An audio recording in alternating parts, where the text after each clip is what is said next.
అందరికీ నమస్తే నల్లా welcome to MR media Telangana. ఎట్లున్నారు అందరూ? మంచిగున్నారా? నేనైతే మంచిగున్నానల్లా. ఇవాళ మీ కొరకు మంచి మంచి ముచ్చట్లు పట్టుకొని వచ్చిన. చలో పొద్దుగాల నుంచి ఇప్పటిదాకా ఏమేమి ముచ్చట్లైనా ఏం కథ అన్ని ఒక మలక అరుచుకొని వద్దా. ఇంకా ఆలస్యం ఎందుకు? చూస్టోల్ ఎవరైనా ఉంటే ఒక లైక్ కొట్టుర్రి, షేర్ కొట్టుర్రి, ఎంఆర్ మీడియా తెలంగాణ ఛానల్ని సబ్స్క్రైబ్ చేసి మీ సపోర్ట్ మాకు అందిండ్రి. రైట్, ఇక ఆలస్యం ఎందుకు? చలో మొదలు పెడదాం. వీళ్ళ రాంగనే తెలంగాణ ప్రజల కోసం, తెలంగాణ వాదం కోసం కొట్లాడే నేను ఒక గుడ్ న్యూస్ పట్టుకొని వచ్చిన. ఆ గుడ్ న్యూస్ ఏంటంటే బనకచెర్లకు పర్యావరణ అనుమతులను ఇవ్వలేమని చెప్పేసి చంద్రబాబు నాయుడుకు ఏపీ సర్కారుకు కేంద్రం తేల్చి చెప్పేసింది. బనకచెర్ల ప్రాజెక్ట్ ఇప్పుడు కట్టుకోవడానికి అవకాశం లేదు అని చెప్పేసింది. ఇప్పటికైనా సోయి తెచ్చుకొని తెలంగాణ కోసము పనిచేయాల్సిన అవసరం ఉంటుంది ఈ కాంగ్రెస్ సర్కార్. రేవంత్ రెడ్డి గారు కానీ, ఉత్తమ్ కుమార్ రెడ్డి గారు కానీ, మంత్రివర్గం కానీ, ఎమ్మెల్యేలు కానీ తెలంగాణ ప్రయోజనాల కోసం పనిచేయాల్సిన అవసరం ఉన్నది. ఇది ప్రకృతి పర్యావరణం చెప్తున్న సమాధానంగా వాళ్ళు పరిగణలోకి తీసుకొని తెలంగాణ ప్రజల శ్రేయస్సు కోసం పనిచేయాల్సిన అవసరం ఉంటుంది. ఎందుకంటే తెలంగాణ గడ్డకు అన్యాయం జరుగుతూ ఉంటే, ఎందుకంటే తెలంగాణ ప్రజల అమాయకులు అంతే పౌరుషం గల్లోళ్ళు కాబట్టి తెలంగాణ ప్రజలకు అన్యాయం జరుగుతుంటే కర్మ అనేది ఉంటుంది, విధి అనేది ఉంటుంది. విధి ఫలితం అనుభవించక తప్పదు. కాకపోతే ఇప్పటికైనా తెలంగాణ హక్కుల కోసం పోరాటం చేయాల్సిన అవసరం ఈ కాంగ్రెస్ సర్కార్ మీద ఉన్నది. జై తెలంగాణ అనే సర్కారు పోయింది, నై తెలంగాణ అనే సర్కారు వచ్చింది. ఆంధ్ర ప్రయోజనాల కోసం, ఆంధ్ర పెత్తందారి వ్యవస్థ కోసం తెలంగాణ రాష్ట్రంలో పాకులాడుతున్న సర్కారు వచ్చింది. కాబట్టి ఈ బనకచెర్ల ప్రాజెక్ట్ ఏదైతే ఉన్నదో, బనకచెర్ల ప్రాజెక్టు నుంచి బనకచెర్ల ప్రాజెక్టుతోనే తెలంగాణ రాష్ట్రానికి ఎటువంటి అన్యాయం జరగదు, ఏం కాదు, అసలు ఏమీ జరగదు అని చెప్పేసి ముచ్చట్లు చెప్పి తెలంగాణ కాంగ్రెస్ నాయకులను నమ్మించే ప్రయత్నం చేసినారు. వాళ్ళు అట్లనే నమ్మి తెలంగాణ ప్రాజెక్ట్ ఏదైతే తెలంగాణ నీళ్ళు ఏవైతే ఈ ఒక నిమిషం ఆగురి మైకు బాయ్, ఇది ఇంకో మైక్ ఇయరా నాకు పడిపోయింది, సైలెన్స్ మ్యాగ్నెటిక్ పడిపోయింది. ఇది ఇంకో మైక్.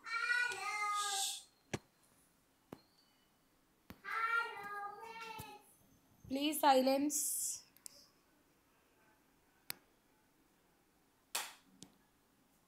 లోపల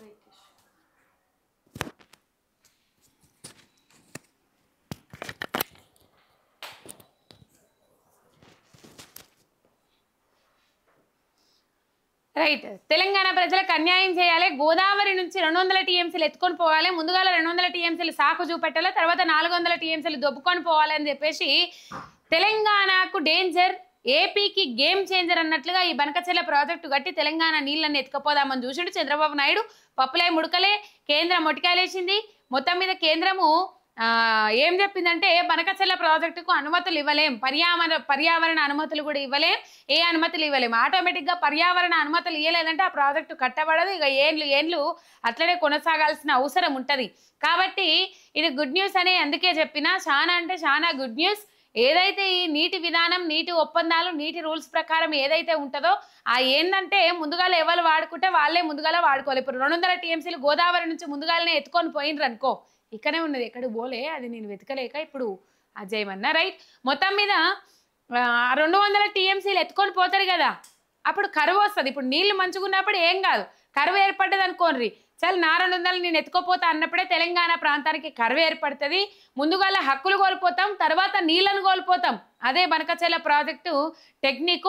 పోతిరెడ్డి పాడుతో ఏదైతే కృష్ణా జలాలను మొత్తం ఎత్తుకపోయే కుట్ర చేసిండ్రో ఇక్కడ కూడా గదే కుట్ర దాగి ఉన్నది, గదే కుట్ర నడుస్తూ ఉన్నది అని చెప్పేసి బనకచెర్ల ప్రాజెక్టు అనే అంశం తెర మీదకి రాగానే మాజీ మంత్రి హరీష్ రావు మొత్తం మీద పీపీటీ పవర్ పాయింట్ ప్రజెంటేషన్ పెట్టి మరి బనకచెర్ల అంటే ఏంది, ప్రాజెక్టులు అంటే ఏంది, నీళ్ళు అంటే ఏంది, మన గోదావరి జలాలను వాళ్ళు ఎట్లా ఎత్తుకపోదామని ప్లాన్ చేస్తున్నారు అని చెప్పేసి తెలంగాణ భవన్లో పవర్ పాయింట్ ప్రజెంటేషన్ పెట్టారు. అంతకంటే ముందుగాల కాళేశ్వరం విచారణకు హాజరయ్యే ముందుగాల కాళేశ్వరం పైన విచారణ నేపథ్యంలో కాళేశ్వరం మీద పవర్ పాయింట్ ప్రజెంటేషన్ పెట్టిండ్రు, తర్వాత బనకచెర్ల మీద పవర్ పాయింట్ ప్రజెంటేషన్ పెట్టిండ్రు.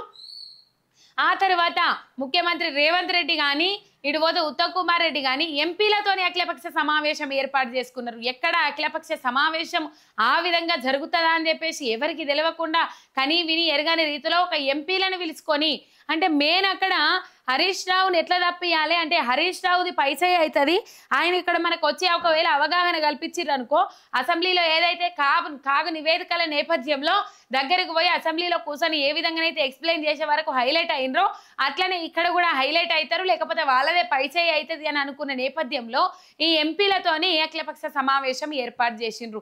ఇప్పుడు పర్యావరణ అనుమతులు రద్దు చేసిండ్రు కాబట్టి ఈ పర్యావరణ అనుమతులు ఇయ్యలేమని చెప్పిర్రు, తెగేసి చెప్పిర్రు చంద్రబాబు నాయుడు కాబట్టి కంపల్సరీ మీరు అపెక్స్ కౌన్సిల్కి పోవాలి. ఈ అపెక్స్ కౌన్సిల్కి పోయి మనకు గోదావరిలో రావాల్సిన నీటి వాటా జలం ఏదైతే ఉన్నదో వాటి కోసం కొట్లాడాల్సిన అవసరం ఈ కాంగ్రెస్ నాయకుల మీద ఉన్నది. ఇప్పటికి కూడా ఒకవైపు అనుమతులు ఒక్కొక్కటి రద్దు చేసుకుంటూ వచ్చినప్పటికి కూడా అనుమతులు ఇయ్యలేమని చెప్పినప్పటికి కూడా మీరు దునపోతు మీద వాన పడ్డట్టు నిమ్మకి నీరెత్తినట్టే తీసుకపోరు, అనుమతులు లేకపోతే ఏమున్నది మా అనుమతులు ఉన్నాయి కదా అని చెప్పేసి మీరు మాట్లాడారు అనుకో తెలంగాణ ప్రజలకు తీరని ద్రోహం చేసిన వాళ్ళు అవుతారు. కాకపోతే ఇది ముమ్మాడికి తెలంగాణ ప్రజలకు గుడ్ న్యూసే. ఎందుకు గుడ్ న్యూస్ అని నేను చెప్తున్నా అంటే తెలంగాణను మళ్ళా ఎడారిగా మార్చే కుట్ర జరిగింది. తలాపున వారుతుంది గోదావరి, మనసేను మనసెలక ఎడారి, గోదారి గోదారి ఓహో పారేటి గోదారి, చుట్టూ నీళ్లు ఉన్న సుక్కా దొరకని ఎడారి భూమి, భూములున్నాయమ్మో దున్నే సత్తువ ఉన్నదమ్మో, తాగు నీరు లేక సత్తుబండలే బీడు పడ్డాయమ్మో, భూములు పాడు పడ్డాయమ్మో అని చెప్పేసి పాడుకునే సిచ్యువేషన్, మళ్ళీ ఆ మాటలు మాట్లాడుకునే సిచ్యువేషన్ తెలంగాణకు గతి రప్పియాలని చెప్పేసి వీళ్ళు మొత్తం మీద కుట్రలు పన్నిండ్రు, కుయుక్తులు పన్నిండ్రు. ఈ బనకచెర్ల ప్రాజెక్టును అడ్డుకోవాలని చెప్పేసి మాజీ మంత్రి హరీష్ రావు ఇంకా బీఆర్ఎస్ నాయకులు పోరాటం చేసిండ్రు. కంపల్సరీ బనకచెర్ల ప్రాజెక్టును అడ్డుకోవాలి, బనకచెర్ల ప్రాజెక్టును అడ్డుకోకపోతే తెలంగాణ రాష్ట్రాన్ని ఎడారిగా మార్చే కుట్ర జరుగుతూ ఉన్నది అని చెప్పేసి చంద్రబాబు నాయుడుకు తొత్తుగా వ్యవహరించుకుంటా, చంద్రబాబు నాయుడుతోని మంచి సంబంధాలు కొనసాగించుకుంటా తెలంగాణ రాష్ట్రానికి అన్యాయం చేస్తున్న రేవంత్ రెడ్డి గారిలో మార్పు రావాలని చెప్పేసి ఎందరో పోరాటం చేస్తూ ఉన్నారు. కంపల్సరీ మార్పు రావాలి. తెలంగాణ ప్రయోజనాల దృష్ట్యా మన రేవంత్ రెడ్డి గారు మన తెలంగాణ హక్కుల కోసం, మన తెలంగాణ నీళ్ల కోసం పోరాటం చేయాల్సిన అవసరం ఉన్నది. తొందరలోనే అపెక్స్ కౌన్సిల్ ఏర్పాటు చేయాలని చెప్పేసి మీరు వాళ్ళ దగ్గర మీ ప్రతిపాదన ఉంచాల్సిన అవసరం ఉన్నది. కంపల్సరీ ఉంచాలే. మీరు ఉంచినప్పుడే ఇది రద్దు చేసిన దానికి కానీ మనకు కావాల్సిన గోదావరిలో ఇంకా 1950 టీఎంసీల నీళ్లు కావాలని చెప్పేసి కేసీఆర్ గారు లేఖలు రాస్తా ఉంటే మన రేవంత్ రెడ్డి సార్ ఏమో 25 సార్లు లేఖలు రాస్తే మన రేవంత్ రెడ్డి సార్ గారేమో మొత్తం మీద 1000 టీఎంసీలు ఇచ్చి మిగతా నీళ్ళని ఎత్తుకొని పోర్రి అని చెప్పేసి చంద్రబాబు నాయుడుకు బనకచెర్ల ప్రాజెక్టు కట్టుకోండి అని చెప్పేసి ఇంటిచ్చేసిండ్రు. అట్లా కాదు, ఇలా ఇది ఒక శుభ పరిణామం అని చెప్పుకోవాలి. తెలంగాణ ప్రాంతానికి అన్యాయం జరుగుతుందన్న వేళ కేంద్రం కూడా ఆలోచించి నిర్ణయం తీసుకున్నదని అనుకోవాలి. ఎందుకంటే ఇంకా ముందు కూడా ఈ పర్యావరణ అనుమతులు ఏవైతే ఉన్నాయో అవిటిని మాత్రమే రద్దు చేసింది. మరి ఏ విధంగా ఏమో అంటారు కదా దొంగకు 12 తవ్వాలన్నట్టు మొత్తం మీద మరి వేరే ఏమైనా పోతారా ఏంది అనేది తెలియదు. కాకపోతే ఈ సందర్భంగా అపెక్స్ కౌన్సిలింగ్ ఏర్పాటు చేసి అపెక్స్ కౌన్సిల్లో చంద్రబాబు నాయుడు మీరు అక్కడ పాటిల్ గారు కూర్చొని తెలంగాణ రాష్ట్రానికి అన్యాయం జరగకుండా రేవంత్ రెడ్డి గారు చర్చలు జరపాల్సిన అవసరం ఉన్నది. అపెక్స్ కౌన్సిల్కి డిమాండ్ చేయండి అని అంటే ఇక్కడ పోయి చంద్రబాబు నాయుడుతో చర్చలు జరుపుతా అంటారు. అది కాదు, మొత్తం మీద మీకు సలహాలు సూచనలు ఇవ్వడానికి గత 10 ఏళ్ళు ప్రభుత్వంలో ఉన్న బీఆర్ఎస్ పార్టీ నాయకులు ఉన్నారు. మీకు నామోష్ అయితే ఏది ఏం కథ అనేది ఎవరికి తెలియకుండా సీక్రెట్ లేఖల రూపంలో రాసుకోరు, తప్పేమి లేదు. కానీ తెలంగాణ ప్రయోజనాల కోసమే పాటుపడాలి, తెలంగాణ ప్రయోజనాల కోసమే పనిచేయాలి. ఎందుకు పనిచేయాలంటున్నంటే ఇలా వాళ్ళు పెట్టిన ఓటు భిక్ష వల్ల ఇలా మీరు అధికారంలో కూర్చున్నారు కాబట్టి తెలంగాణ ప్రజలను చిన్నచూపు చూడడం మానేసి తెలంగాణ ప్రజలంటే పాయిరం పెంచుకోండి రేవంత్ రెడ్డి గారు, కాంగ్రెస్ నాయకులు. తెలంగాణ ప్రజలంటే ఇష్టాన్ని పెంచుకోండి కాంగ్రెస్ నాయకులు, రేవంత్ రెడ్డి గారు.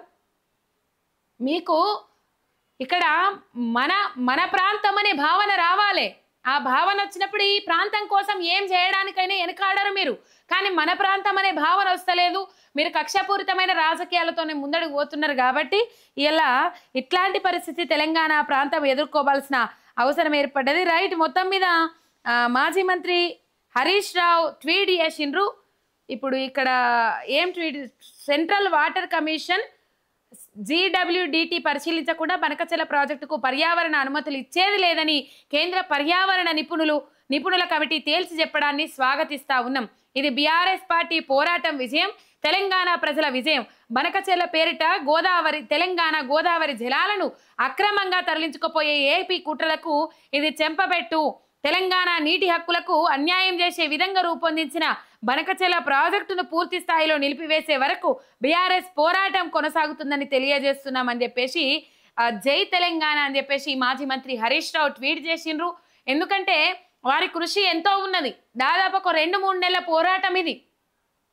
ఎప్పుడు నిరంతరం కొన్ని సందర్భాలలో కొందరు మాట్లాడారు. ఏం మాట్లాడారు? ఈ బనకచెల ప్రాజెక్టు వివాదం హరీష్ రావుతోనే లేవనెత్తబడ్డది. హరీష్ రావు ఈ ముచ్చట చెప్పిరు కాబట్టి ఈ ముచ్చట తెర మీదకి వచ్చింది. ఎప్పుడు లొల్లుపెట్టుడు అన్నట్టు మాట్లాడారు. ఇప్పుడు అర్థమైంది, కేంద్రము ఈ పరిశీలించకుండా GWDTని పరిశీలించకుండా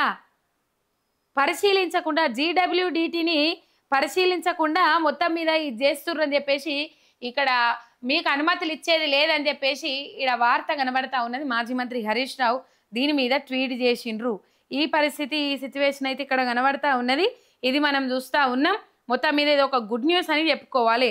ఇదంటే గుడ్ న్యూస్ అంటే గుడ్ న్యూసే రైట్. రేపు ఉదయము 10 గంటలకు సంగారెడ్డి జిల్లాలో పేలుడు ఘటన జరిగిన స్థలానికి వెళ్ళనున్న సీఎం రేవంత్ రెడ్డి అని చెప్పేసి ఇక్కడ వార్త చూస్తా ఉన్నా. మరి ఇవాళ ఏమైంది సార్ వారికి?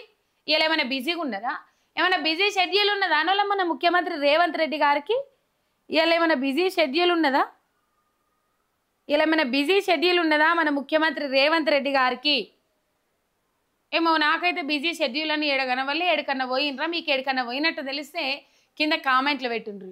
రేవంత్ రెడ్డి ఈ దాదాపు ఈ 3-4 నెలల్లో వరుసగా 3-4 అగ్ని ప్రమాదాలు జరిగినాయి. ఇలా చాలా బాధ అనిపించింది. సంగారెడ్డిలో జరిగిన ఈ భారీ పేలుడు వల్ల చాలా మంది ప్రాణాలు కోల్పోయినరు, చాలా మంది క్షతగాత్రులు అయ్యిండ్రు. నిజంగా ఇక ఊకే మాజీ మంత్రి హరీష్ రావు అంటదని అనుకుండ్రి. ఇలా అక్కడికి పోయింది కూడా మాజీ మంత్రి హరీష్ రావే. మనం చూసినాం పాపం పోయి క్షతగాత్రులను పరామర్శించి ఆ కుటుంబ సభ్యులు ఎవరైతే ఉంటారో వాళ్ళకి ఓదార్పునిచ్చి ధృవ హాస్పిటల్కు వెళ్ళి అక్కడి నుంచి కలెక్టర్కు ఫోన్ చేసి ఎస్పీకి ఫోన్ చేసి కలెక్టర్కు ఫోన్ చేసి అక్కడికి రమ్మని చెప్పేసి హెల్ప్ లైన్ సెంటర్ని ఏర్పాటు చేయండి అని చెప్పేసి తీవ్రమైన అవస్థ పడ్డారు. పొద్దున్న దాకా అన్నే తిరిగిండ్రు, కాళ్ళకు బలపాలు కట్టుకొని తిరిగిరు. ఎస్ ఎవరు అవునన్నా కాదన్నా తిరిగిండ్రు. ఇలా చూసినాం మనం. తర్వాత దామోదర రాజనరసింహ పోయినట్టున్నారు. మొత్తం మీద దాని మీద ఒక నివేదిక ఇవ్వాలి కాబట్టి పోయినరు అక్కడ.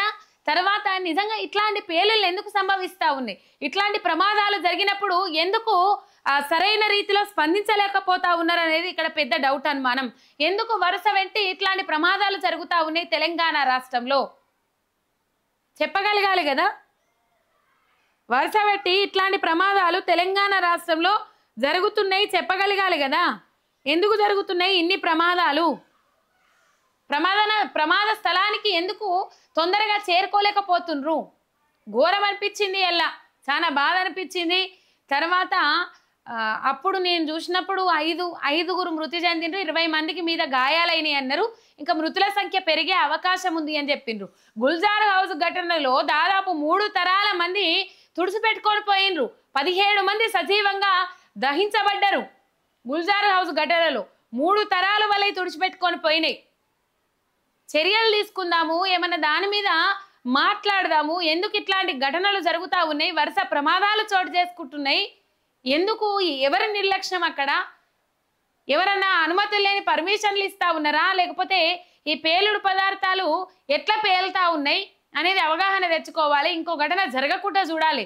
మొన్న కదా అంత నెల 15 రోజులు అయితే లేదు కదా గుల్జార్ హౌస్ ఘటన జరిగి టయానికి అంబులెన్స్ రాక, సరే సందులు ఉన్నాయి అంబులెన్స్ పోదు అనుకోండి, పర్మిషన్లు ఇచ్చిండ్రు, బిల్డింగ్లు కట్టుకున్నారు, అంబులెన్సులు పోని జాగాలలో కూడా ఫైర్ ఇంజన్లు పోయేంత. నిజంగా ఎక్కడైనా ఇల్లులు కడితే, మూలకైనా ఇల్లులు కడితే ఫైర్ ఇంజన్లు కానీ అంబులెన్సులు పోయేంత తొవ్వమందమన్నా ఆ స్థలాన్ని వదిలిపెట్టి ఇళ్లకు పర్మిషన్లు ఇవ్వాలి.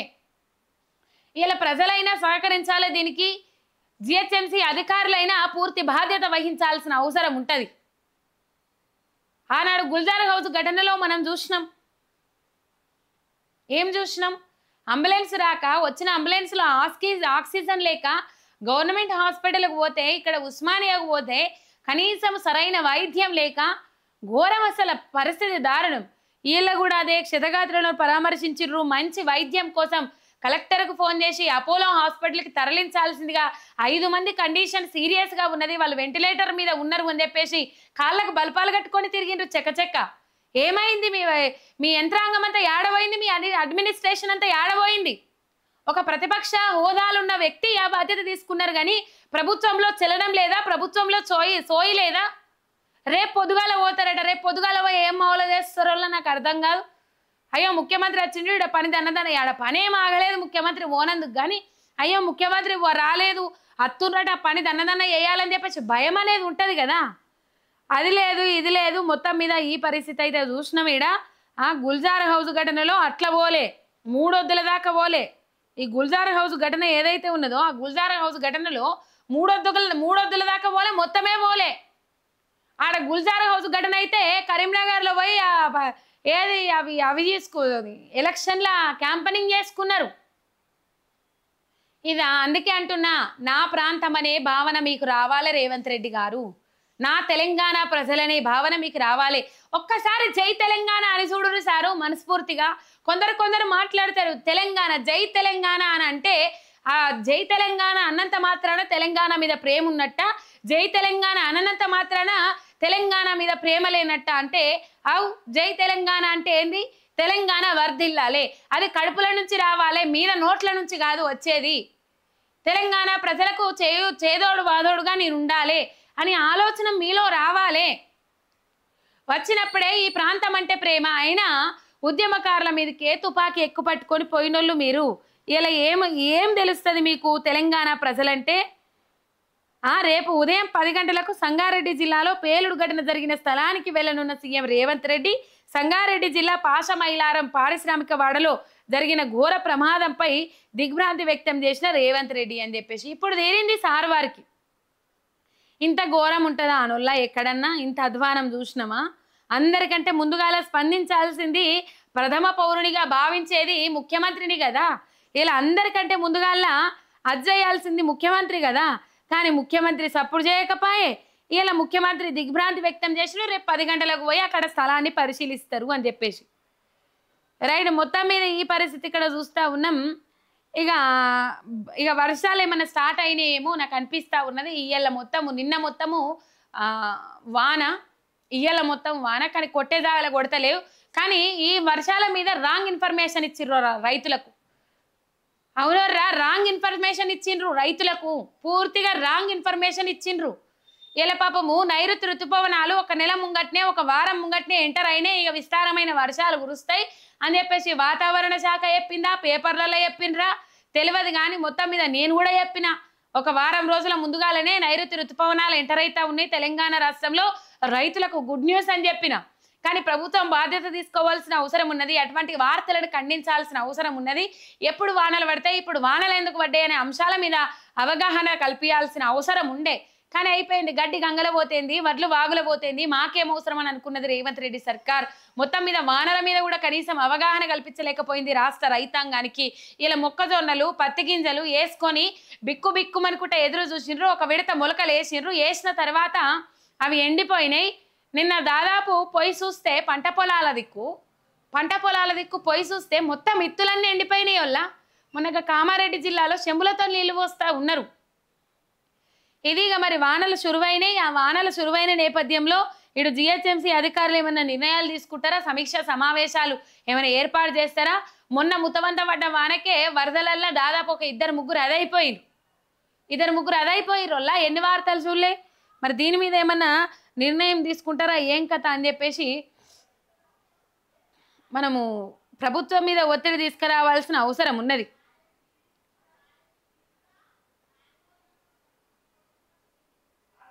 రైతుగా ఇలా బీజేపీ పార్టీ అధ్యక్షుడిని ఎన్నుకున్నారు, మనకు అందరికీ తెలిసిన విషయమే. అయితే దాదాపు బీజేపీ పార్టీ రాష్ట్ర అధ్యక్షుని పోటీలో చాలా మంది ఉండే. నేను ఇదివరకే ఎక్స్ప్లెయినర్ పెట్టినా, కాకపోతే మళ్ళొకసారి చెప్తున్నా, షార్ట్ అండ్ స్వీట్లా 2-3 ముక్కలలో చెప్పే ప్రయత్నం చేస్తా. మొత్తం మీద చాలా మంది ఆశావాహులు ఉండే. ఈటల రాజేందర్, బండి సంజయ్, ధర్మపురి అరవింద్, రామచందర్ రావు, ఇటు పోతే డీకే అరుణ, వీళ్ళందరూ రఘునందన్ రావు వీళ్ళందరూ ఆశావాహులు ఉండే. ఎమ్మెల్యే రాజాసింగ్ కూడా ఉండే. ఇలా ఎమ్మెల్యే రాజాసింగ్ బీజేపీ పార్టీకి రాజీనామా చేసిండ్రు, ఎమ్మెల్యే పదవికి రాజీనామా చేసిండ్రు. బీజేపీ ఎమ్మెల్యే పదవి కాదు బీజేపీ పార్టీకి రాజీనామా చేసిండ్రు. ఇక నెక్స్ట్ ఏ పార్టీలకు పోతారు ఏం కథ అనేది తెలియదు. ఆయన ఒక బీజేపీ కార్యకర్త కాదు అని చెప్పేసి కొంతమంది మాట్లాడతారు. కానీ బీజేపీ పార్టీ టికెట్ మీదనే గోషామహల్ ఎమ్మెల్యేగా ఆయన గెలుపొందిరు కదా. అయితే వీళ్ళందరూ కాంగ్రెస్ పార్టీలో ముఖ్యమంత్రి పదవికి ఎన్నిగానమైతే సీనియర్ మంత్రులు పోటీ పడతా ఉన్నారో ఇక్కడ బీజేపీలో కూడా అంతమంది అంతకు మించి ఎక్కువ మంది పోటీ పడ్డారు అధ్యక్ష పదవి కోసము. కానీ ఆఖరికి చంద్రబాబు ఇక్కడ చక్రం తిప్పిండు. అందుకే పెట్టిన నేను మొత్తం మీద రోజు రోజుకు తెలంగాణపై పెరుగుతున్న పెత్తనం పచ్చమంద పెత్తనం అని చెప్పేసి అందుకే పెట్టిన. రోజు రోజుకు ఏ విధంగా పెరుగుతుంది ఏం కథ అనేది కూడా నేను జర్ర ముంగడికి వెనక ఎక్స్ప్లెయిన్ చేస్తా. ఇవన్నీ అంశాలు తీసుకొని నేను కంపల్సరీ ఎక్స్ప్లెయిన్ చేస్తా. రోజు రోజుకు పెత్తనం పెరుగుతున్నది వల్ల రోజు రోజుకు ఈడొక బలమైన నాయకత్వం లేకుండా దెబ్బ పెట్టాలని చూస్తూ ఉన్నారు. అది ముంగడికి వెనక చెప్తా ఈ వార్త అయిపోయినాక. దాదాపు చంద్రబాబు నాయుడుకి బాగా సన్నిహితుడు దగ్గరి సన్నిహితుడైన రామచంద్రరావుకు బీజేపీ అధ్యక్ష పదవి ఇచ్చేటట్లు చక్రం తిప్పిండు చంద్రబాబు నాయుడు.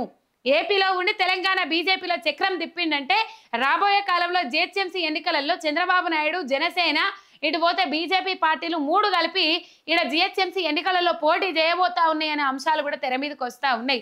రాన్రి రెడ్ కార్పెట్ వేసి రెడ్ తివాచి వేసి పిలిచేటందుకు మీ శిష్యుడు గారే ఉండే ఈడ రారా మీరు ఉన్నకాడ ఎలగబెట్టురు సారు. ఆయన కోటేసినల కోసమే సూపర్ 6 అమలు చేస్తాడట, లేకపోతే అమలు చేయడట. సూపర్ 6 ఒడిచినాయి. మళ్ళీ ఎవరైనా సూపర్ 6 ఒడిస్తే సూపర్ 6 ముచ్చట అడిగితే ఇంకొక రకంగా ఉంటుందని చెప్పేసి హెచ్చరికలు జారీ చేస్తూ ఉన్నారు.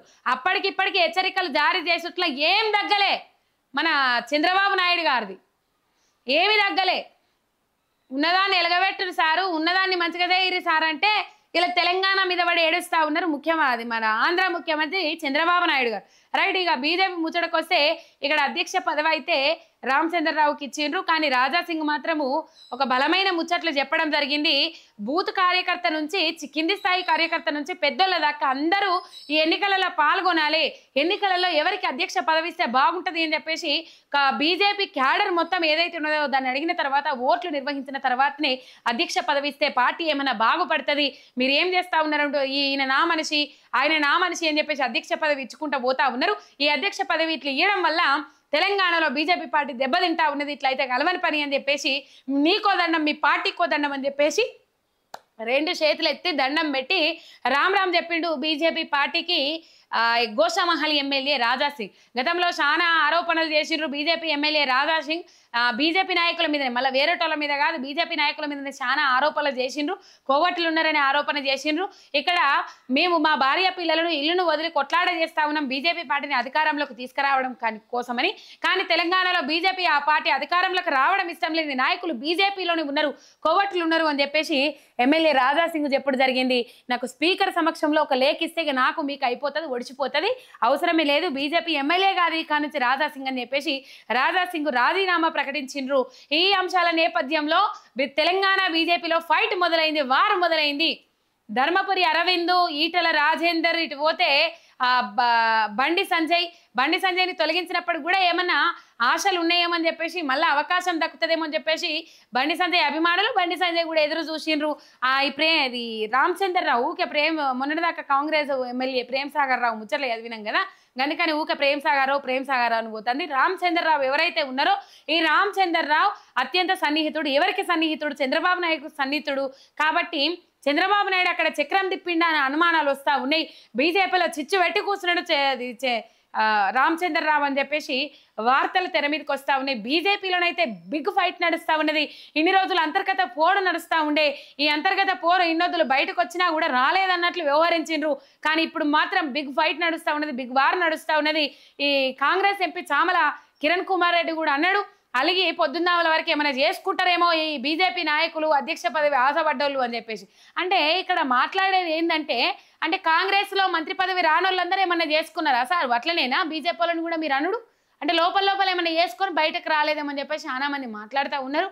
ఇక మరి రాజకీయ విమర్శలు కామని ఇట్లా సాగు కోరుకున్నాడైతే కరెక్ట్ కాదు అని చెప్పేసి చాలా మంది అభిప్రాయపడతా ఉన్నారు. ఏమనంటే గవే సాగు ముచ్చట్లు వస్తే ఇంకేమీ రావు కాంగ్రెస్ నాయకుల నోటి నుంచి. ఇది మొత్తం మీద బీజేపీ అధ్యక్ష పదవి, బీజేపీ రాష్ట్ర అధ్యక్ష పదవి పగ్గాలు మాత్రం చంద్రబాబు నాయుడుకి జాన్ జిగ్రీ దోస్తు చాలా సాన్నిహిత్యంగా మెదిలే రామచంద్రరావుకి ఇచ్చేసిండ్రు, అయిపోయింది. దీని మతలాభం ఏంటంటే, దీని ఆంతర్యం ఏమంటే జిహెచ్ఎంసీ ఎన్నికలు ఏవైతే ఉంటాయో రాబోయే జిహెచ్ఎంసీ ఎన్నికలలో తెలంగాణలో హైదరాబాద్లో జిహెచ్ఎంసీ ఎన్నికలలో జనసేన టీడీపీ అండ్ బీజేపీ కూటమి కలిసి పోటీ చేయబోతున్నాయి. ఇక మరి అట్లా కాంగ్రెస్ చేరితే చెప్పలేము, ఎందుకంటే వచ్చిన వ్యతిరేకతను బట్టి అని చెప్పేసి కొంతమంది మాట్లాడుకుంటా ఉన్నారు. ఇది అసలు అంశం. ఇక ఇంకో అంశం మీకు చెప్పాలి, ఏదైతే సున్నం చెరువులో హైడ్రా కూల్చివేతలు కొనసాగుతానే ఉన్నాయి. హైకోర్టు స్టే ఆర్డర్ ఇచ్చినప్పటికీ కూడా పేదల మధ్యతరగతి 30 గజాలు 40 గజాల ఇల్లు కట్టుకునేటోళ్ళు పేదలు కాకపోతే కోటీశ్వర్లు అవుతారా అనులో నాకు అర్థం కాదు. ఏళ్ల తరబడి నుంచి అప్పుడే పర్మిషన్లు ఇచ్చిర్రు, ఏళ్ల తరబడి నుంచి పర్మిషన్లు ఇచ్చింది మీరే. కట్టుకున్నది వాళ్ళు గుడిసో రేకులో వేసుకొని జీవనం కొనసాగిస్తా ఉన్నారు, బతికెళ్ళ తీసుకుంటా ఉన్నారు. ఇక పెద్ద పెద్దోళ్ళ మీద మీ కండ్లు పడాయి, చెరువులు మింగినోళ్ళ మీద మీ కండ్లు పడాయి. ఈ హిమాయత్ సాగర్ లో పొంగిలేటి శ్రీనివాసరెడ్డి వాళ్ళ అన్న వాళ్ళ తమ్ముడు, ఇంకా పోతే గడ్డం వివేక వెంకట స్వామి, వీళ్ళందరి ఫామ్ హౌజులు ఉన్నాయి, వాటి మీద మీ కన్ను పడది. ఒక ఎన్కన్వెన్షన్ పెద్దది ఊలగొట్టి సినీ ఇండస్ట్రీని మొత్తం గుప్పెట్లో పెట్టుకోవడానికి నువ్వు ఆడిన డ్రామా అని చెప్పి చాలా మంది మాట్లాడుకుంటా ఉన్నారు. ఇక మొన్న కూడా మాట్లాడినావు, 2 ఎకరాలు ఎక్కువనే ఇచ్చి నాగార్జున భూమి మొత్తం తీసుకోరు అని చెప్పేసి ఇచ్చేసిండ్రు, ప్రజల మంచి కోసం పాట పడతా అని చెప్పిర్రు అని చెప్పేసి మొన్న ప్రోగ్రాంలో చెప్పిర్రు మన ముఖ్యమంత్రి రేవంత్ రెడ్డి. అవునోళ్ళ నాకు అర్థం కాదు, ఇది దుర్గం చెరువులో తిరుపతి రెడ్డి గారి ఇల్లు ఎక్కడుందని చెప్పేసి తేల్చబడ్డదోళ్ళ. ఎన్ని చెప్తలేరుగా కాంగ్రెస్ బహిష్కృత నేత బక్కదెడ్సన్. ఎఫ్టీఎల్లో ఏవున్నాయి, బఫర్ జోన్లో ఏవున్నాయి, ఏ కాంగ్రెస్ నాయకుల ఇల్లు ఉన్నాయి, ఏ బడాబాబుల ఇండ్లు ఉన్నాయి అని చెప్పేసి ఎన్ని చెప్తలేరు వాళ్ళ. అన్ని కాగితాలు చూపెడుతురు కదా. ఇలా బడాబాబుల ఇంట్ల మీదకి బుల్డోజర్ దూసుకొని పోతలేదు కానీ ఆ రోజు చేసుకొని ఆ పూట మందం తినే పేదల బతుకులను ఛిద్రం చేస్తా ఉన్నది ఈ హైడ్రా. కాళ్ళ ఏళ్ళ వడ్డీ అడ్డుకున్నా కూడా ఆగుతలేదు, బుల్డోజర్లు పోతా ఉన్నాయి, కూల్చేస్తా ఉన్నాయి, కళ్ళల్లో దుఃఖం వస్తా ఉన్నది. ఈ కంటికి 7 దారుల నీళ్లు తీస్తా ఉన్నారు. పాపం చాలా బాధ అవుతా ఉన్నది. ఇలా పొద్దుగాలనే లేచి లేవగానే మొన్నటి నుంచే కూల్చివేతలు మొదలు పెట్టిర్రు, వీకెండ్ కూల్చివేతలు అని అన్నారు. మొన్నటి నుంచే ఈ కూల్చివేతలు జరిగిన నేపథ్యంలో పాపం చాలా బాధ అయింది.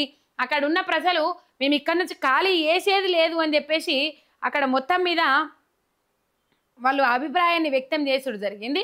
అయినప్పటికీ కూడా హైడ్రా వెనక్కి తగ్గుతలేదు. ఈ హైడ్రా ఏం చేస్తా ఉన్నది అంటే మొత్తం మీద పేదల ఇండ్ల మీద పడతా ఉన్నది, పేదల ఇండ్ల మీదకి బుల్డోజర్లు దోసేస్తా ఉన్నది. ఇక చూడు, సున్నం చెరువు వద్ద హైడ్రా అరాచకం. సున్నం చెరువు వద్ద పేదల ఇండ్లు తొలగిస్తున్న హైడ్రా అధికారులు. దీంతో కోర్టు స్టే ఆర్డర్ పత్రాన్ని చూపిస్తూ హైడ్రా బుల్డోజర్లకు అడ్డంగా పడుకొని మాకు న్యాయం చేయండి అని వేడుకుంటున్న బాధితులు అన్ని పత్రాలు ఉన్నాయని, మా నిర్మాణాలు రిజిస్ట్రేషన్ పత్రాలు ఉన్నప్పటికీ కూడా కూల్చేసుకుంటూ పోతున్నారు. హైకోర్టు స్టే ఆర్డర్స్ ఉన్నా కూడా ఎన్నిసార్లు రంగనాథ్ గారు మీరు హైకోర్టు మీద ముంగట హాజరుపడి మీరు సంజాయిషి ఇచ్చుకుంటారు? ఎందుకు అంతగానం ఒత్తిడి తెస్తురా? లేకపోతే అనొద్దు కానీ తినడానికి మరిగిర్రా? పేదోళ్ళే గూలగొట్టుకుంటా, పేదోళ్ళ గూలగొట్టి వీళ్ళకి పెద్దోళ్ళకు భయం చెప్పి వాళ్ళ నుంచి ఏమైనా కమిషన్ల దందా నడిపిస్తా ఉన్నారా? ఆల్రెడీ కాంగ్రెస్ సర్కార్ అంటే కమిషన్ల పాలన అని చెప్పేసి బయటకు వచ్చింది కదా. ఎందుకు పేదల జీవితాలతో ఇట్లా ఆడుకుంటా ఉన్నారు? రోడ్ నెంబర్ 10లో కుక్కలను కబ్జా పెట్టి కుక్కలు ఏవైతే వేట కుక్కలు ఏవైతే ఉంటాయో వేట కుక్కలను కావలి పెట్టిండ్రు. అక్కడ గతంలో కూల్ చేసినప్పటికి కూడా ఆ కూల్ చేసిన ఆ ఇల్లు ఏదైతే ఉన్నదో చిన్నగా రేకుల నిర్మాణమో ఏదో చేసిరు. తర్వాత చుట్టూ కాంపౌండ్ వాల్ ఉంటుంది బంజారా హిల్స్ రోడ్ నెంబర్ 10లో. వేట కుక్కలను పెట్టిండ్రు లాడ, వేట కుక్కలను కావలి పెట్టిండ్రు. ఇలా వేట కుక్కలను కావలి పెట్టి వాళ్ళు మొత్తం మీద పెత్తనం చెలాయించుకుంటా కబ్జాలు పెట్టి వాళ్ళు ముంగడికి పోతున్న మీద ఎటువంటి చర్యలు ఉండేవి. కానీ ఈ పేదోళ్ళు బీదలు సాదలు ప్రభుత్వాలు ఏం చేయాలనోళ్ళ పేదరికాన్ని పోగొట్టాలి, ప్రభుత్వాలు ఏం చేయాలనోళ్ళ ప్రజల జీవన విధానాలు మెరుగుపరిచే విధంగా చర్యలు తీసుకోవాలి, ప్రభుత్వాలు ఏం చేయాలనోళ్ళ ప్రజలకు ఉపాధి కల్పించాలి, ప్రభుత్వాలు ఏం చేయాలనోళ్ళ పేద ప్రజలకు గుడ్డ ఇంత నీడ, అది కూడు గుడ్డ ఇంత నీడ కావాలి కదా, అది కల్పించే ప్రయత్నం చేయాలి. ఇచ్చుడు సాధ కాదు, ఓనిపాడుగాను ఉన్నాయి మొత్తం గూలగొట్టి నడి బజార్లో వాడేస్తా ఉన్నారు కదా. ఎన్నిసార్లు చూడలేమోల్లా అటు ఇటు ఏడాది పొద్దు దగ్గరకు వచ్చింది కదా హైడ్రా మొదలై. వానల గూళ్ళ కొడితే పరదలు కట్టుకొని చిన్న పిల్లలు పిల్ల తల్లులు ఎంత ఆవేదననొల్లా. ఉగాది పండుగ నాడు చేసుకున్న బచ్చాలు తినకుండా ఉడుకుడు కన్నం అండుకున్న బువ్వను తిననీయకుండా గిన్నెల్లాగి అవతల వారెత్తే ఏం చేయాలనో అర్థం కాక దిక్కుమొక్కు లేని పేద ప్రజలు బిక్కుబుక్కుమనుకుంటే ఎదురు చూసిండ్రే. కానీ ఇలా హైడ్రాకి ఎందుకు కనికరం కలుగుతలేదు అంట. బడాబాబులను ఇడిచిపెట్టి పెద్దోళ్ళని ఇడిచిపెట్టి పేదోళ్ళ ఊలగొట్టి వీళ్ళ ఊలగొట్టినాయని భయం చెప్పేసి ఆ భయంతో పెద్దోళ్ళ దగ్గర నుంచి పైసలు ఏమైనా వసూలు చేస్తున్నారు అని చెప్పేసి దీని మీద డౌట్ అనుమానాలు వ్యక్తం చేస్తూ ఉన్నారు రాష్ట్ర వ్యాప్తంగా. ఇది చాలా బాధాకరం. రైట్, ఇక నేను పెట్టిన తమ్నేల్ గురించి చెప్పుకునే సమయం వచ్చింది. రోజు రోజుకు తెలంగాణ మీద పెరుగుతున్న పచ్చమంద పెత్తనం అని పెట్టిన. బాజాప్తా పచ్చమంద పెత్తనం తెలంగాణ మీద పెరుగుతూ ఉన్నది. అటు 2 జాతీయ పార్టీలు, ఇటు ఆంధ్ర నుంచి టీడీపీ, ఈ 3 పార్టీలు కలిసి తెలంగాణలో బలమైన నాయకత్వం లేకుండా చెయ్యాలి, తెలంగాణ ప్రాంతాన్ని మనం గుప్పిట్లో పెట్టుకోవాలి, తెలంగాణ ప్రజలను మన హ్యాండ్ ఓవర్లకు తెచ్చుకోవాలి, తెలంగాణ ప్రజలకు మనం మొసమర్రనియద్దు, తెలంగాణ ప్రజలకు ఎవరైతే బలమైన నాయకత్వం అని చెప్పేసి తెలంగాణ ప్రజలు భావిస్తూ ఉన్నారో వాళ్ళ నుంచి డైవర్ట్ చేయాలి. వాళ్ళ నుంచి డైవర్ట్ చేయాలనంటే మన పచ్చ మీడియాలు ఏవైతే ఉన్నాయో, మనం వేసే బిస్కెట్ల కాసపడి పనిచేస్తున్న మీడియాలు ఏవైతే ఉన్నాయో ఆ మీడియాలతోటి ఇలా తప్పుడు వార్తలు ప్రచారం చేయాలి అని చెప్పేసి దాదాపు గట్టిగా కంకణం కట్టుకున్నారు. పోయిన 10 ఏళ్ళు ఎందుకో మరి చూడలేదోలా తెలంగాణ ప్రాంతంలో, తెలంగాణ ప్రాంతం వైపు పోయిన 10 ఏళ్ళు ఎందుకు మరి చూడలేదు? నిజంగా తెలంగాణ ప్రాంతంలో ఇలా కేంద్రం ఇంకొకటి కూడా యాడ్ చేసింది. హోంశాఖ ఏదైతే ఉన్నదో హోంశాఖ వేరే రాష్ట్రాలలో కూడా ఫోన్లు ట్యాపింగ్ చేసుకోవచ్చు అని చెప్పేసి, అంటే రక్షణ నిమిత్తం మళ్ళీ వాళ్ళ పర్మిషన్ అనుమతులు ఉండాలి. ఇంకో అంశాన్ని కూడా జత చేసింది కేంద్రం ఇయ్యాల. ఇక అది వేరే, అక్కడ పెగాసస్తోని మొత్తం మీద 3 కోట్ల మంది ఫోన్లను ట్యాపింగ్ చేసిండ్రట కేంద్రంలో బీజేపీ సర్కారులు. 3 కోట్ల మంది ఫోన్లను ట్యాపింగ్ చేసిండ్రట. 1, 2 కాదు. ఇలా దీని మీద ఎవరు మాట్లాడారు? బీజేపీ నాయకులు 3 కోట్ల మంది ఫోన్లను ట్యాపింగ్ చేసి ఇలా పెగాసస్ అనే యాప్ కొని 3 కోట్ల మంది ఫోన్లను ట్యాపింగ్ చేసి అలా చేస్తే దాని మీద ఎవరు మాట్లాడారు? ఇలా నిజంగా కనుక తెలంగాణ రాష్ట్రంలో ఫోన్ ట్యాపింగ్ అయితే ఈ పెట్టే పిచ్చి పిచ్చి డాష్ తమ్మునేళ్ళు ఉన్నాయో, మాటలు వస్తున్నాయి, ఆ తమ్మునేళ్ళు ఉన్నాయో ఆ తమ్మునేళ్ళలో పెట్టే ముచ్చట నిజంగా వాస్తవం అయితే ఇలా వీళ్ళు ఊకునేటోళ్ళ ఏదో కాళేశ్వరం ప్రాజెక్టులో మేడిగడ్డలో 2 పియర్స్ కుంగినందుకే భూతద్దం పెట్టి ఈ ఎంటికను తీసి ఈ ఎంటికంత ఉన్నదాన్ని భూతద్దం పెట్టి చూసి దాన్ని ఇంత దొడ్డు చూపెట్టి తెలంగాణ ప్రాంతాన్ని ఎండబెట్టే ప్రయత్నం చేసిండ్రు కదా. ఇలా భూతద్దం పెట్టి చూసి ఈ ఎంటికంత ఉన్నదాన్ని భూతద్దం పెట్టి చూసి మొత్తం మీద కోడిగుడ్డు మీద ఈకలు వీకే ప్రయత్నం చేసిండ్రు కదా. ఎన్డీఎస్ఏ రిపోర్ట్ అని, ఆ రిపోర్ట్ అని, ఈ రిపోర్ట్ అని, ప్రాథమిక మధ్యంతర తుది నివేదిక అని చెప్పేసి, కాళేశ్వర కమిషన్ అని చెప్పేసి, మన్ను మశానం అని చెప్పేసి అన్నీ వేసి ఇలా విచారణల చుట్టూ తిప్పిస్తూ ఉన్నారు కదా. మరి నిజంగానే ఫోన్ ట్యాపింగ్ జరిగినట్లు వీళ్ళ దగ్గర ఆధారాలు ఉంటే, వీళ్ళు పెట్టే థంబ్నెయిల్స్ నిజమైతే, వాళ్ళని రమ్మన్నారు వీళ్ళని రమ్మన్నారు అని చెప్పేసి వీళ్ళు పెట్టే థంబ్నెయిల్స్ నిజమైతే, వీళ్ళు పెట్టే థంబ్నెయిల్స్ ఇలా నిజమైతే వీళ్ళు ఇలా ఊకునేటోళ్ళేనా? 2 జాతీయ పార్టీలు అటు పచ్చమంద ఊకునేటోళ్ళేనా? చెప్పురోళ్ళ ఊకునేటోళ్ళేనా? బజార్కు ఈడవకుందు రా వీళ్ళు, కడుపులో పెట్టుకొని చూసుకునేటోళ్ళ వీళ్ళు, నోట్ల ముచ్చట నోట్ల మన ప్రాంతం వాళ్ళు అని చెప్పేసి కడుపులో పెట్టుకొని దాచుకునేటోళ్ళ? కన్న తల్లి కదా బిడ్డ తప్పులను కడుపులో పెట్టుకొని చేసినట్టు ఇలా ఈ ప్రతిపక్ష పార్టీ నాయకులు ఎవరైతే ఉన్నారో ఆనాడు నిజంగా గట్ల ఫోన్ ట్యాపింగ్ జరిగినట్లయితే వీళ్ళు నిజంగా కడుపులో పెట్టుకొని ఊకునేటోళ్ళ? ఇలా ఏ ఒక్క ఆధారం లేదు కాబట్టే సిట్ దర్యాప్తుల పేరిట, కాళేశ్వరం కమిషన్ విచారణ పేరిట ఫోన్ ట్యాపింగ్ జరిగిందనే ముచ్చట జనాలకు తీసుకుపోవాలనే ఉద్దేశంతో అబద్ధాన్ని తప్పును ఒకానొక సందర్భంలో పోయిన ప్రభుత్వంలో అనుకుంటా నాకు తెలిసి ఇలా సీతక్క నోరు ఎందుకు లేస్తలేదల్లా, అక్కగారు మీ నోరు ఎందుకు లేస్తలేదని నేను అడుగుతా ఉన్నా. ఆనాడు మీరు ప్రశ్నించిండ్రు కదక్క, ఆనాడు మీరు ప్రశ్నించిండ్రు కదా, వాళ్ళకు ఏమో ఉండాలి అని చెప్పేసి ఆనాడు మీరు ప్రశ్నించిండ్రు కదా. ఇగో థంబ్నెయిల్స్ గురించే కావచ్చు ఈ అక్క మాట్లాడినది. ఒక విషయాన్ని పదే అబద్ధాలు చేస్తే జనం నిజం అనుకుంటారు, కానీ నీకు నైతిక విలువ అనేది ఉండాలి కదా. నీకు పెట్టేటప్పుడు అనేటప్పుడు నైతిక విలువ అనేది ఒకటి ఉంటుంది. ఈ నైతిక విలువలు ఇప్పుడు ఎందుకు యాదొస్తలేవు అక్క మీకు? ఆనాడు ప్రతిపక్షంలో ఉంటే ఒక లెక్క, ఇప్పుడైతే ఒక లెక్క అంటే నడవదు కదక్క. ఇప్పుడు ఎందుకు మీరు మాట్లాడతలేరు? నిజంగా ఫోన్ ట్యాపింగ్ జరుగుంటే బీఆర్ఎస్ పార్టీ మళ్ళీ అధికారంలోకి వచ్చేది కదా. తెలంగాణ రాష్ట్రంలో బీఆర్ఎస్ పార్టీ అధికారంలోకి వస్తుండే కదా. తెలంగాణ ప్రజలారా ఆలోచించాలి. మనం మన సోయి కోల్పోయేటట్టు చేస్తాండ్రు. మనం మన తెలంగాణ యాస ధ్యాస అంటే మర్చిపోయేటట్లు చేస్తా ఉన్నారు.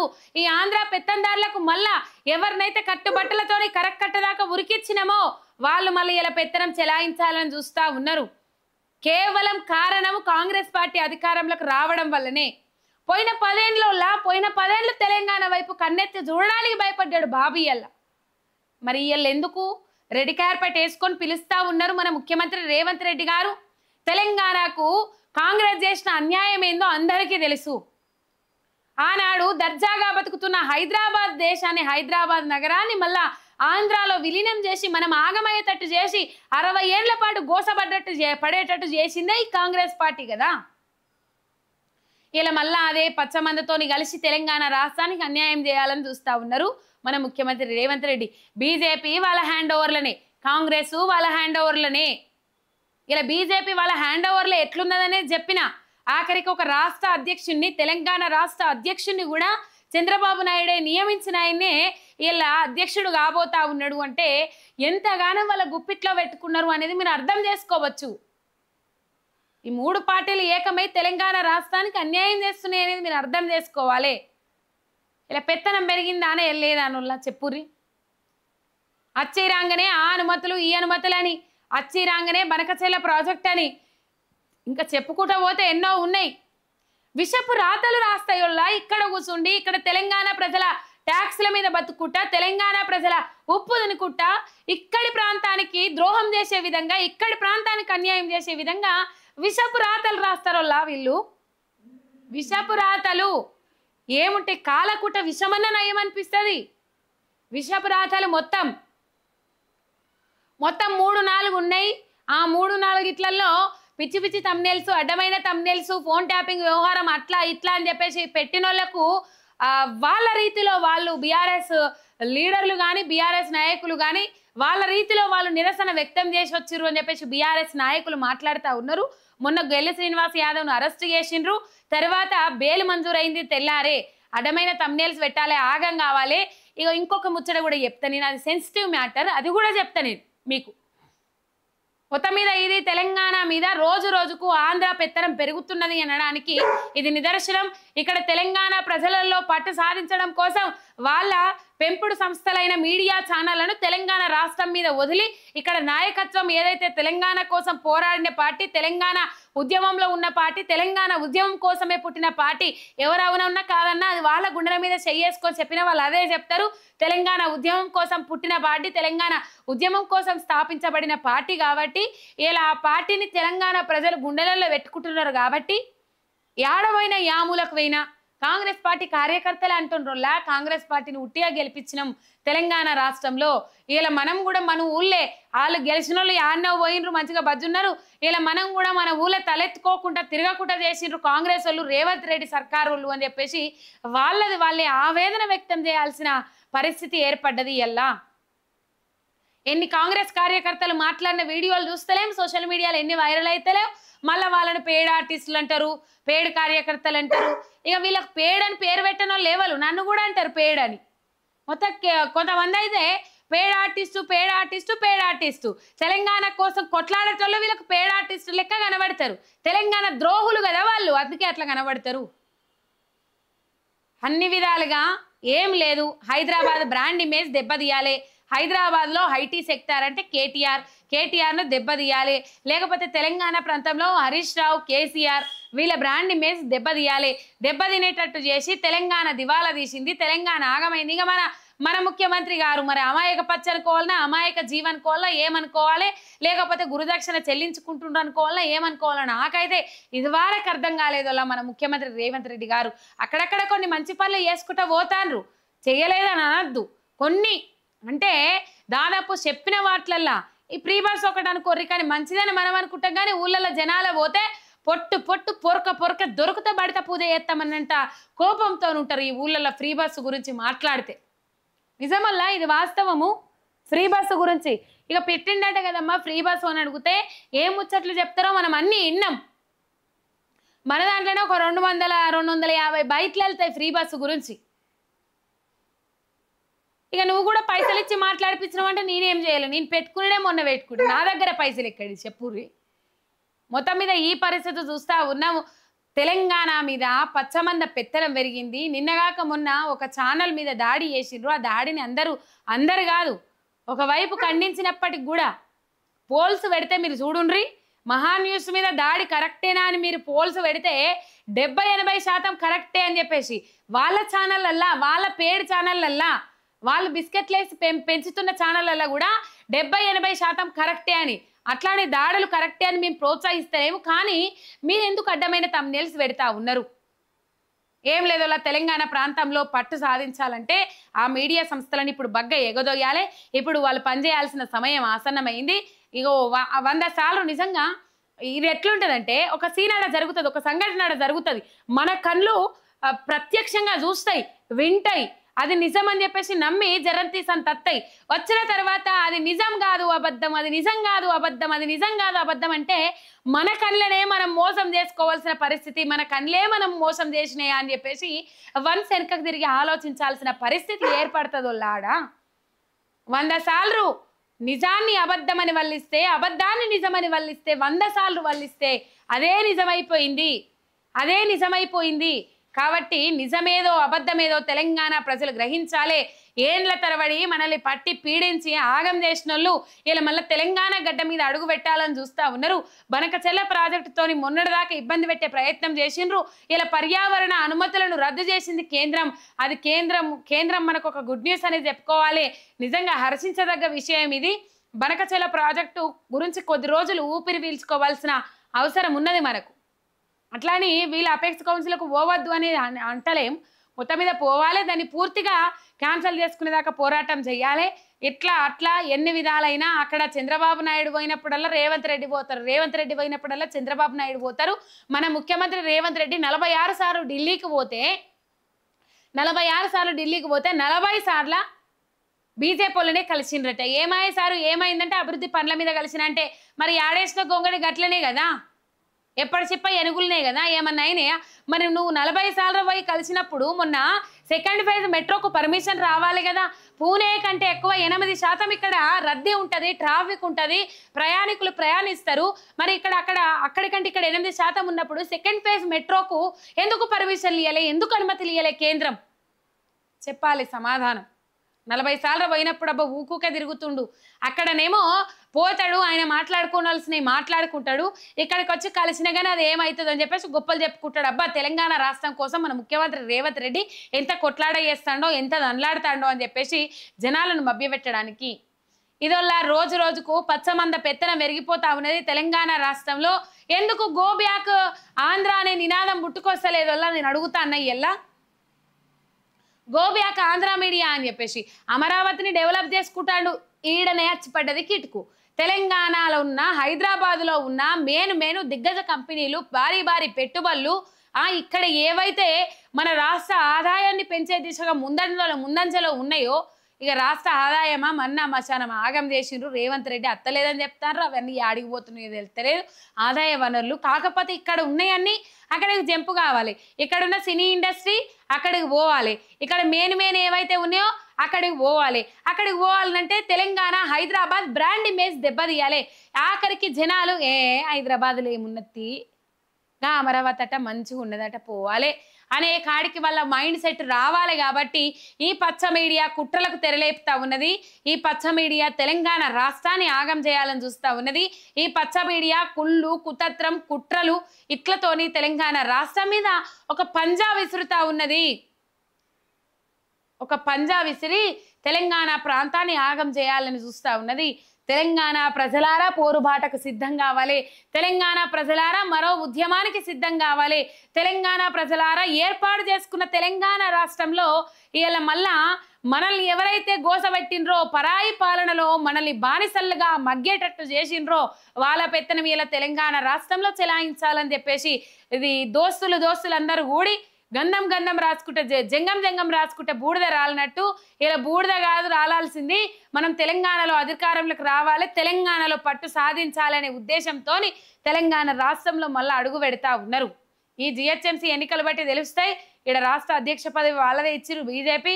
ఇక మరి జనసేన బీజేపీ అటు పోతే చంద్రబాబు నాయుడు టీడీపీ 3 కలిసి ఈడ ఎలక్షన్లలో పోటీ చేసేట. చూద్దాం మరి రాబోయే రోజులలో ఎట్లుండబోతుంది ఏం కథ అనేది.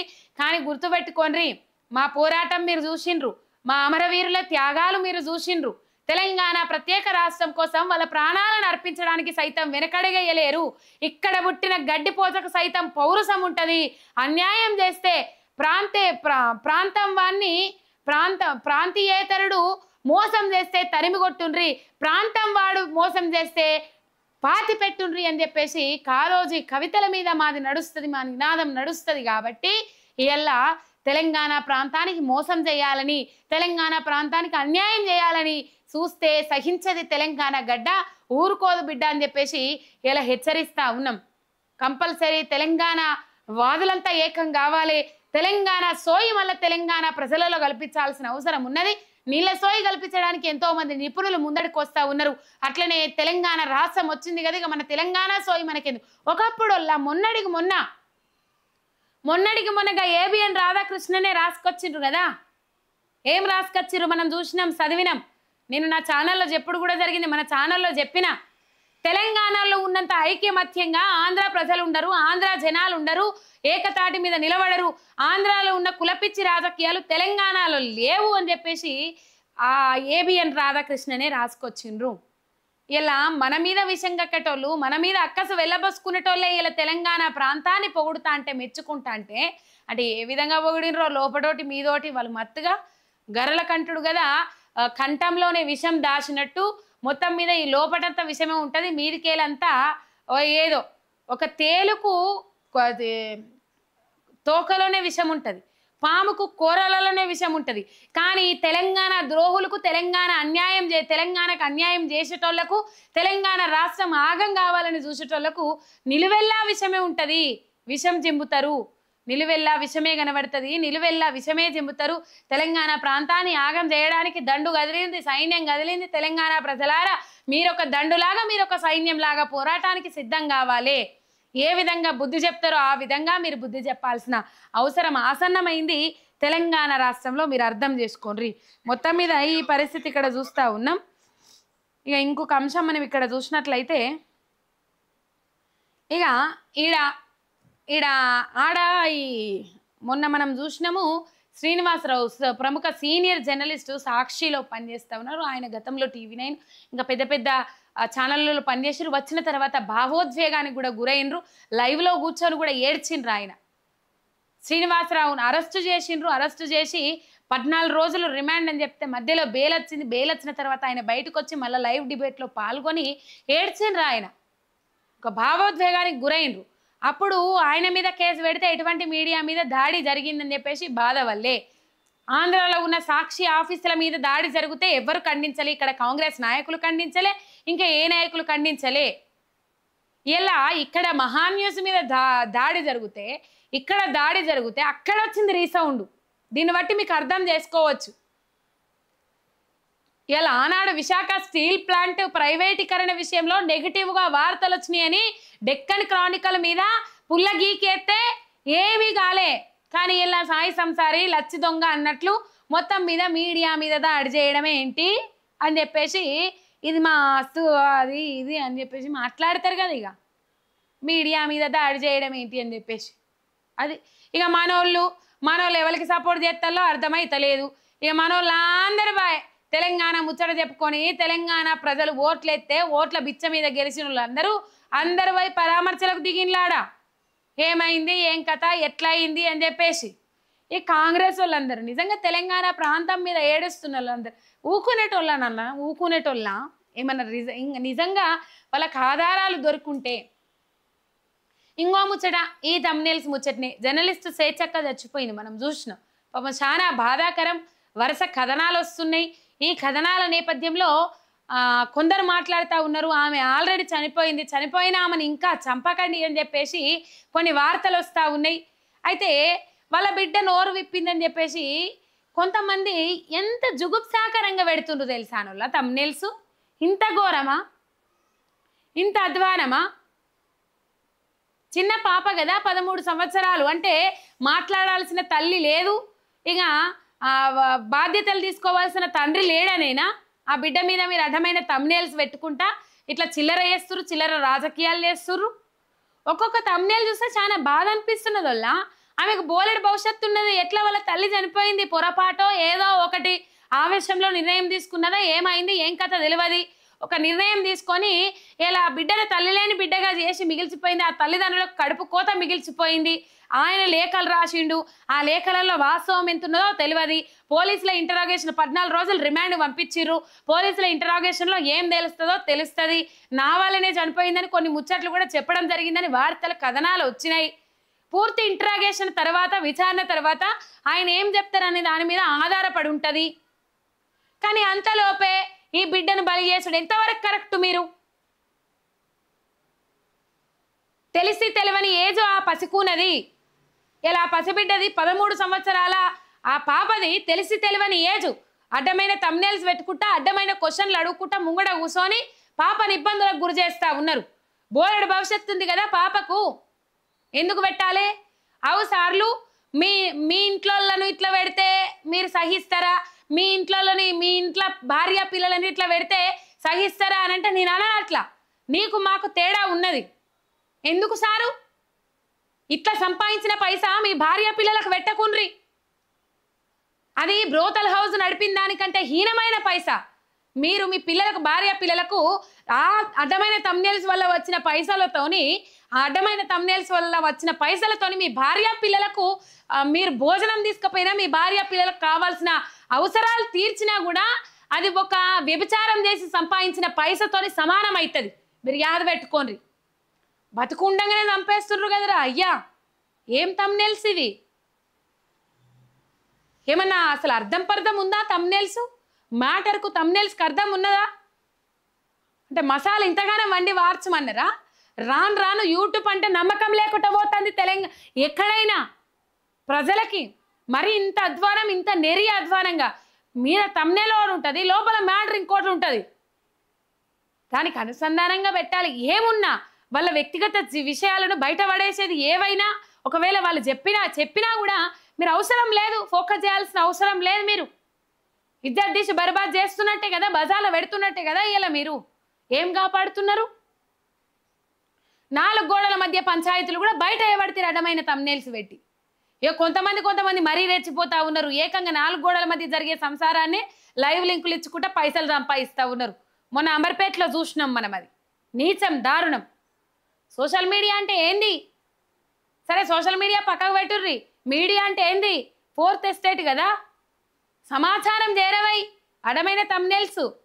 ఒక్క తమ్నేల్ చూస్తే మాత్రం 6తో స్టార్ట్ అవుతుంది. అది ఛానలు తమ్నేల్ చూస్తే ఏడుపు వచ్చింది, దుఃఖం వచ్చింది. వాళ్ళ అమ్మ చనిపోయి 2 రోజులు కాలే ఇలా బిడ్డ మీద అట్లా పడేడుస్తుర్రు ఏంది అని చెప్పేసి. సరే ఏం మాట్లాడింది, ఏం కథ పక్కకు పెట్టుర్రి. అందులో మాట్లాడింది దానిలో వేరే అంశాలు కూడా ఉన్నాయి కదా. అంటే ఇలా బిడ్డను ఆయన కూడా ఆ బిడ్డను కూడా ఏదో అన్నాడనంటే ఆ బిడ్డ భవిష్యత్తు మీద మచ్చ పడదా? రేపు జరగాల్సింది ఉంటే జరుగుతుంది. ఇంట్రాగేషన్ జరుగుతుంది, విచారణ జరుగుతూ ఉన్నది. విచారణ జరిగిన తర్వాత ఎటువంటి కారణాలు, ఎటువంటి రీజన్స్ బయట పెట్టిండు అనేది అది చూపెట్టిరు మీడియాకు. ఏ విధంగా చిత్రహింసలకు గురి చేసిండు, ఏ విధంగా మానసికంగా వేధించిండు.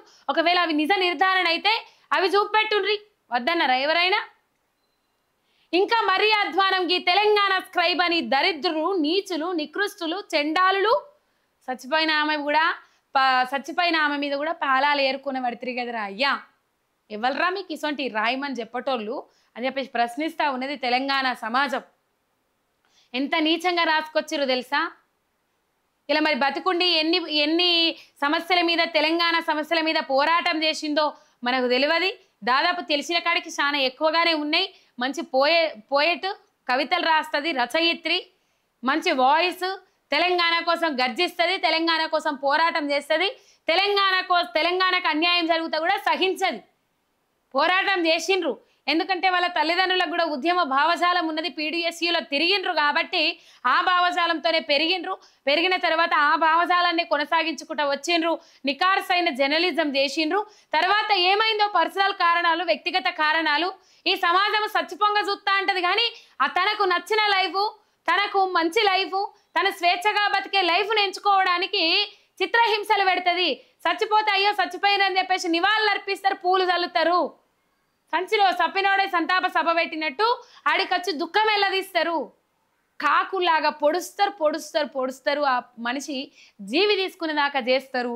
ఇలా చచ్చిపోయినాక కూడా ఆత్మలు ఉంటాయా ఉండయా నాకు తెలియదు, ఆత్మలకు శాంతి చేకూరదా నాకు తెలియదు. కానీ అంటారు కదా, ఆత్మకు శాంతి చేకూరకుండా చేస్తా ఉన్నారని. అదే చేస్తుర్రు మీరు ఇవాళ.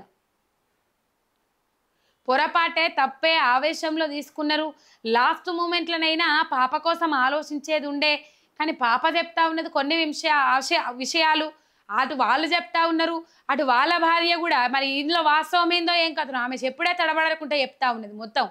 అలా వాస్తవం ఏమున్నది ఏం కథ మరి ఫియరా తెలియదు, ఏందా తెలియదు, తడబడకుండా చెప్పిర్రు. కాకపోతే ఇక పోయినామా పోయింది. మరి నా భర్త నేను ఎట్లా బయటికి తెచ్చుకుంటా న్యాయస్థానాల మీద. కానీ మీరు ఒప్పుకోవాల్సిందే. ఆల్రెడీ అక్కడ అన్న ఒప్పుకున్నారట, మీరు ఒప్పుకోవాల్సిందే అక్క. మీరు ఎవరి ట్యాప్లో పడి చేస్తున్నారో ఏం కథనో పోలీసుల విచారణలో మాత్రం నేనేను ఒప్పుకున్నారు అని చెప్పేసి తర్వాత కోర్టుకు పోయినాక పరిణామాలు ఎట్లా మారుతాయో ఏం కథనో తెలియదు. కానీ వాళ్ళ భార్య కూడా ఓ వీడియో రిలీజ్ చేసింది. అప్పుడే తెలుసు అంటుంది. మళ్ళా మా పిల్లలతో పాటు కూడా ఆమెకు కూడా బట్టలు తీసుకునేది, ఆమె కూడా ఫీజులు కట్టిర్రు అని చెప్పేసి ఆమె చెప్తా ఉన్నది. ఒక కూతురులాగా చూసుకున్నాడు అని చెప్పేసి. ఆడికి పోయి చూసినలా మీరు? చూడలేదు కదా. కానీ వద్దు, బిడ్డకు మంచి భవిష్యత్తు ఉన్నది.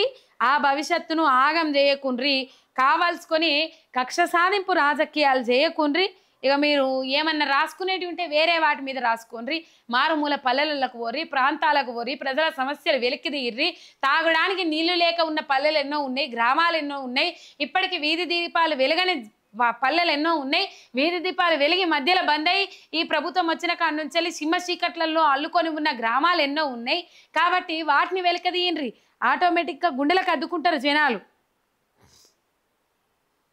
రైట్. ఇక గీల కథ చూడుండ్రి, ఎంత అధ్వానం ఇది, ఎంత కథ. మద్యం సేవించి కారులో నిద్రపోయినరట.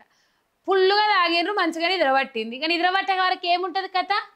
ఊపిరాడక నలుగురా ఎంతమంది ఇక్కడ ఏసీ ఆన్ చేసుకొని కారులోని నిద్రపోగా పెట్రోల్ అయిపోవడంతో ఆగిపోయిన కారు. దీంతో కారులోనే ఊపిరాడక చనిపోయిన యువకులు. కేసు నమోదు చేసి దర్యాప్తు చేస్తున్న పోలీసులు అని చెప్పేసి. ఎంతమంది అనేది తెలియదు. మొత్తం మీద మంచిగా తాగినరు. తాగిన తర్వాత ఏసీ ఆన్ చేసుకున్నారు. ఆన్ చేసుకున్నాక నిద్రలోకి జారుకున్నాక ఇక తాగినాక తెలియదట కదా మత్తు. తాగినాక దూపయ్యేది కూడా తెలియదట.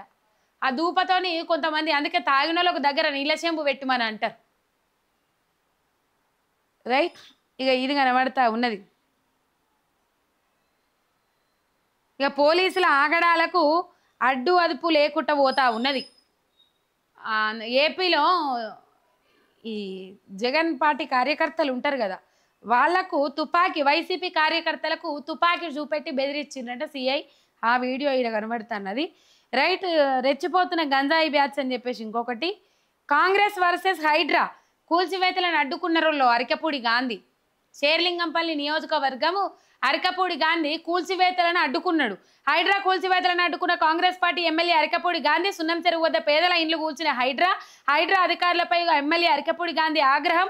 కూల్చివేతలు వెంటనే ఆపాలని అడ్డుకున్న గాంధీ అని చెప్పేసి. నినాక మొన్న అరికపూడి గాంధీ ఆడికి పోయి ఈ నియోజకవర్గము ఇంకా విస్తరణ అయ్యేది ఉన్నది, అక్కడ ఇంకో 6 మంది ఎమ్మెల్యేలను తయారు చేస్తాడు అరికపూడి గాంధీ, ఆ బాధ్యత అరికపూడి గాంధీ తీసుకోవాలని చెప్పేసి మన ముఖ్యమంత్రి రేవంత్ రెడ్డి చెప్పిండు. ఇప్పుడు బీఆర్ఎస్ పార్టీ మీద బీఫామ్ మీద గెలిచి కాంగ్రెస్ పార్టీ తీర్థం పుచ్చుకున్నాడు అరికపూడి గాంధీ. అయితే కొన్నిసార్లు మానవత్వం చాటుకుంటున్నారు వీళ్ళు. అటుగా దానం నాగేందర్ కానీ ఇట్లా అరికపూడి గాంధీ కానీ సరే పార్టీ ఫిరాయించరు. కానీ మొత్తం మీద ఈ హైడ్రా కూల్చివేతలను అడ్డుకున్నారు.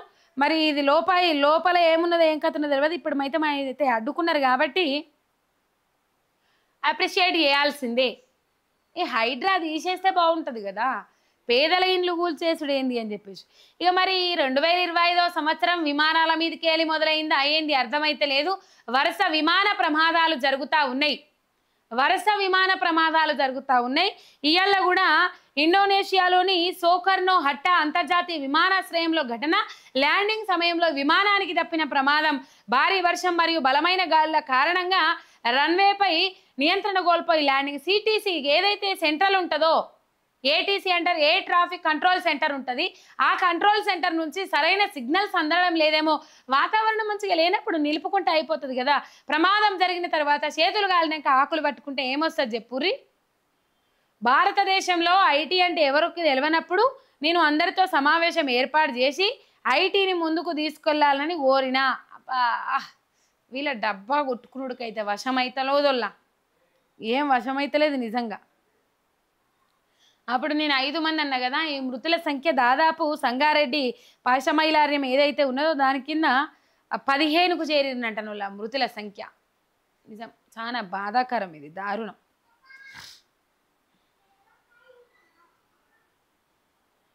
$800 గ్రాముల బంగారం, 70 లక్షల కారు తీసుకొని ఇంకా వరకట్నం కావాలని వరకట్నపు వేధింపులు దాలలేక వివాహిత పాపం బలిమికి జీవి తీసుకున్నది ఆ వార్త ఇక్కడ.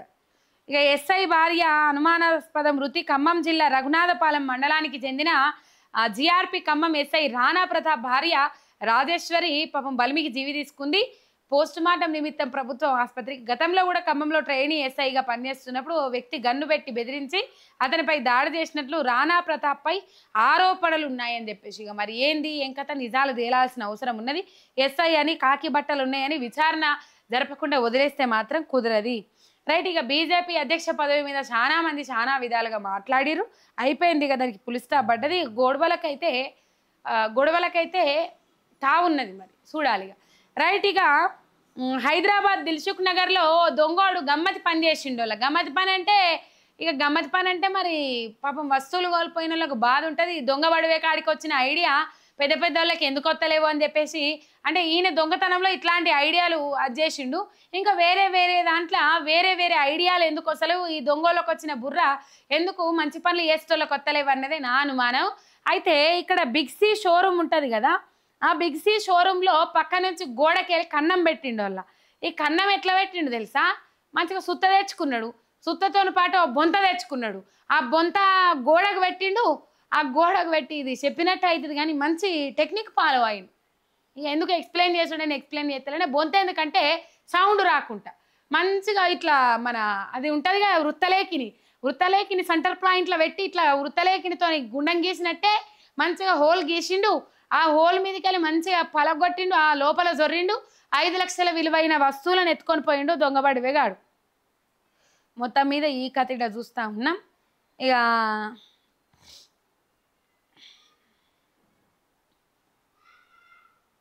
రైట్. ఇలా బాగా బిజీ ఉన్నారని చెప్పిన కదా, రేపు ఎందుకు పోతారు ముఖ్యమంత్రి గారు అని అంటే ఎవరు కింద కామెంట్లలో పెట్టలే. ఇలా సార్గారెడ్డి పోయిందంటే ఎమ్మెల్యే తోటలక్ష్మి కాంతారావు కూతురు గ్రాడ్యుయేషన్ ఫంక్షన్కు హాజరైనరు మన ముఖ్యమంత్రి రేవంత్ రెడ్డి గారు. ఇక గంత బిజీగా ఉన్నాక గిడికి పోతారా, పోలేరు కదా. ఆడనే అంత బిజీగా ఉన్నారు, గిడికి పోగలుగుతారా, పోలేరు. కాబట్టి రేపు 10 గంటలకు పోతారట పాశమైలారం కాడికి. రైట్. మొత్తం మీద అడ్డమైన తమ్నేల్స్ పెట్టి అడ్డగోలుగా తప్పుడు ప్రచారాలు చేస్తున్న ఎల్లో మీడియా బుద్ధి చెప్పిన తెలంగాణ బిడ్డలు, మేము చేసే అడ్డమైన పనులకు జనం మా తమ్నేల్స్ పీకేశారు అని చెప్పేసి ఇక్కడ ఒకటి కార్టూను సోషల్ మీడియాలో వైరల్ అవుతా ఉన్నది.